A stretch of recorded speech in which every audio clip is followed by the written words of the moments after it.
नमस्कार दोस्तों, आप सभी का हमारे YouTube चैनल में स्वागत है। आज हम देवशयनी एकादशी की व्रत कथा सुनेंगे।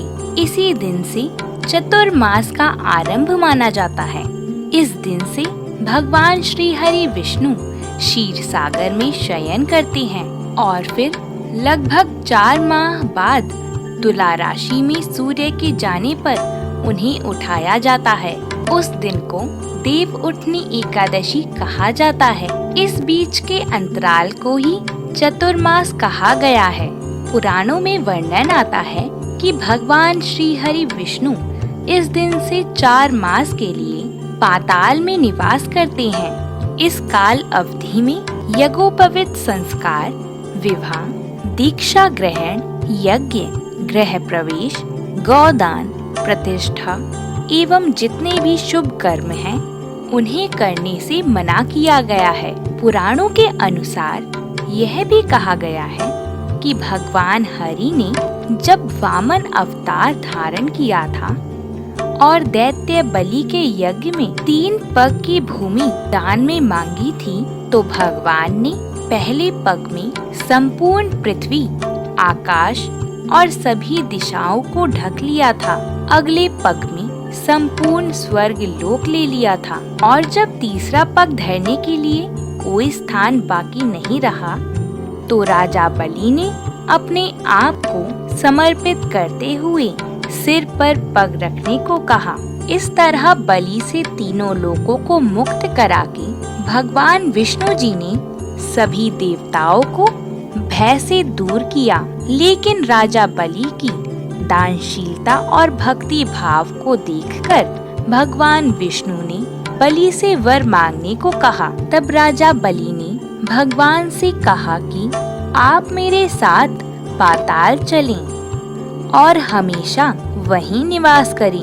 भगवान विष्णु ने अपने भक्त बलि की इच्छा पूरी करने के लिए पाताल चले गए। यह देखकर सभी देवी देवता और देवी लक्ष्मी चिंतित हो उठी। देवी लक्ष्मी ने भगवान विष्णु को पाताल लोक से मुक्त कराने के लिए एक चाल चली। माता लक्ष्मी एक गरीब स्त्री का रूप धारण करके राजा बलि के पास गईं और उन्होंने राजा बलि को राखी बांधी और बदले में भगवान विष्णु जी को पाताल से मुक्त करने का वचन मांग लिया। भगवान विष्णु अपने भक्त को निराश नहीं करना चाहते थे, इसलिए बलि को वरदान दिया कि वह साल आषाढ़ शुक्ल एकादशी से कार्तिक शुक्ल एकादशी तक पाताल लोक में ही निवास करेंगे। इसलिए इन 4 महीनों में भगवान विष्णु योग निद्रा में रहते हैं और वामन रूप में भगवान का अंश पाताल लोक में रहता है। इन 4 महीनों में भगवान शिव ही पालन करता भगवान विष्णु के काम भी देखते हैं। यही कारण है कि सावन में भगवान शिव की विशेष पूजा होती है। ये थी देवशयनी एकादशी की कथा और अब सुनेंगे देवशयनी एकादशी की व्रत कथा। एक बार देवर श्री नारद जी ने ब्रह्मा जी से इस एकादशी के विषय में जानने की उत्सुकता प्रकट की। तब ब्रह्मा जी ने एक कथा का उल्लेख करते हुए बताया, सतयुग में मानधाता नामक एक चक्रवर्ती राजा राज्य करता था। उनके राज्य में प्रजा बहुत सुखी रहती थी, किंतु भविष्य में क्या हो जाए यह कोई नहीं जानता। अंततः वह भी इस बात से अनभिज्ञ थी कि उनके राज्य में शीघ्र ही भयंकर अकाल पड़ने वाला है। उनके राज्य में पूरे 3 वर्ष तक वर्षा न होने के कारण भयंकर अकाल पड़ा। इस अकाल से चारों ओर त्राही त्राही मच गई। धर्म पक्ष के यज्ञ, हवन, पिंडदान, कथाव्रत आदि में कमी हो गई। जब मुसीबत पड़ी हो तो धार्मिक कार्यों में प्राणी की रुचि कहाँ रह जाती है। प्रजा ने राजा के पास जाकर अपनी वेदना की दुहाई दी। राजा तो इस स्थिति को लेकर पहले से ही दुखी थे।